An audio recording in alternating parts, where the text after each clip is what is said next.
In this bulletin, Inkjet predicted to be dominant over laser within 3 years. A new world record is set by collecting old printers and other e-waste in just 7 days.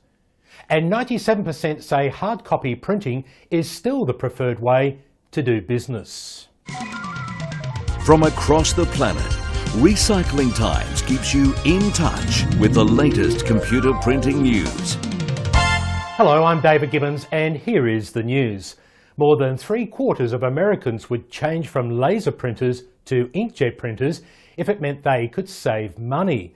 So says research group InfoTrends, who have just published a paper, Is Inkjet Printing Ready to Transform the US Office Printing Environment?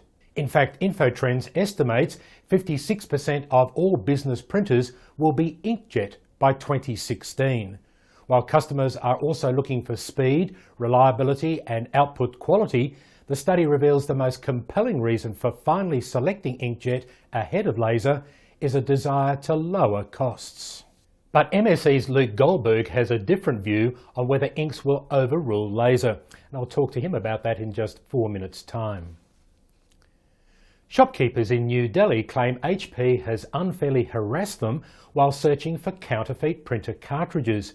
Indian news agency DQ Week reports HP's anti-counterfeit team followed no procedures and were heavy-handed during raids in several marketplaces. CMDA, the Dealers Association in New Delhi, say their members always stood for ethical business practices and have cooperated with HP and other OEMs in the past. The association wants to know why HP India has confused legally remanufactured cartridges with the illegal trade of counterfeit cartridges. Australians were urged to set a new world record by collecting the most e-waste in just 7 days. Tech Collect say the dumping of old printers, printer cartridges and other e-waste like computers and televisions is the nation's fastest growing waste problem. 90% of all e-waste could be recycled into new products, but less than 20% is actually reclaimed.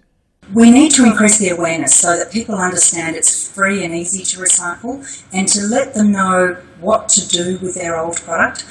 Tech Collect works with local government authorities to help make it easy for people to get to one of their 65 drop-off sites across Australia. We're delighted with the contribution of the general public. They've got on board. A number of our partners who are local councils and waste management companies have really got on board and pushed this so that the community is aware of the program. And it is exciting to be part of the world record. Everyone wants to play. Australians were asked to drop off their used e-waste lying around the home and the office to be recycled for free to help set the new world record. 97% of businesses in the Middle East and Africa still prefer hard copy printed materials. According to research commissioned by Canon, 54% say print is still more effective than any other media. An analysis of the research reveals print and digital are both expected to grow side by side and not compete for ultimate supremacy. Canon says the results differ from Europe, where only 87% of companies prefer printed pages. But they say the demand is extremely high in all regions, given the prediction many years ago hard copy printing would die. Canon released the findings at Gulf Print Pack 2013, the Dubai-based show dedicated to the printing and graphics industry. Writing competitions, webinars and hundreds of other events were held around the world on April 26 to commemorate World Intellectual Property Day. The World Intellectual Property Organisation, or WIPO, set up the annual day back in 2000 and has promoted a different theme each year. WIPO wants to raise awareness of how patents, copyright, trademarks and designs impact on daily life. In order to celebrate the creativity of innovators across the globe, this year's theme is called Creativity, the Next Generation. Printer companies in China are doing better and better for the IP issues. For example, PrintWriter has over 2,000 patents, including some technical breakthrough, the no-twist and smart tech technology.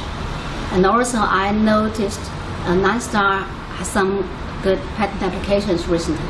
WIPO is one of the 17 specialised agencies of the United Nations.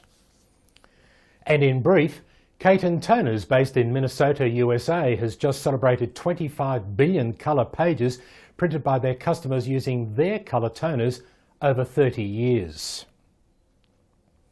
Eastman Kodak, which has sought protection from bankruptcy, has agreed to sell its document imaging assets to Brother Industries for about $210 million US.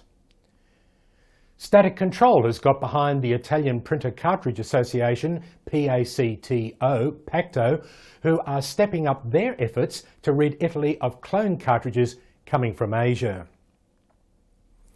Okidata and Toshiba have launched the first range of new multi-function printers, which uses technologies developed by both companies.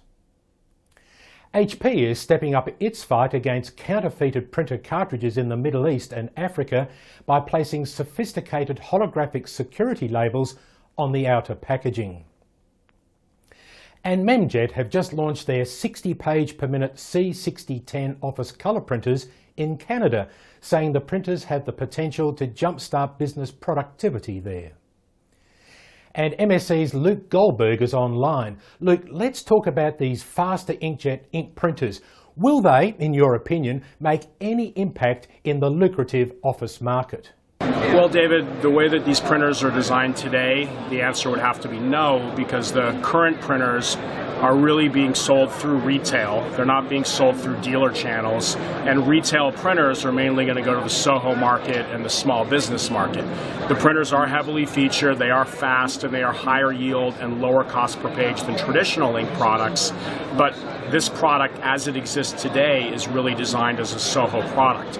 That said, they're using scalable technology, which means that presumably they could scale the technology up into a larger, more heavily featured, higher yielding business class type printer that might have uptake through their dealer channels. But until they have this product and they're placing it through dealer channels, I really see it as more of a Soho play.